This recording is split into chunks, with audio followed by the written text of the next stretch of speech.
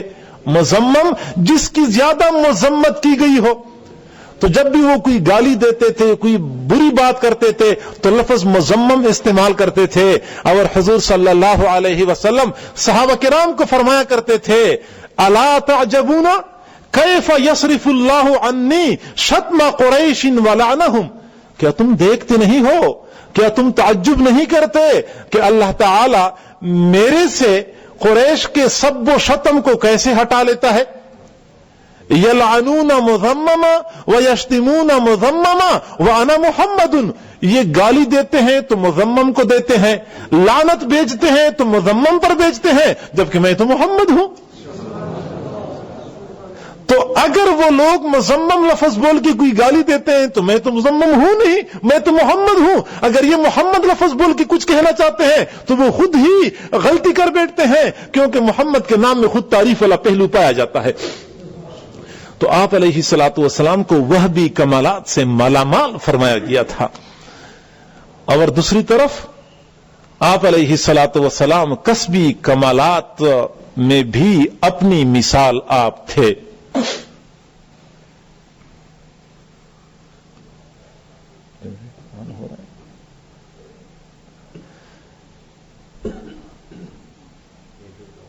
معزز سامعین,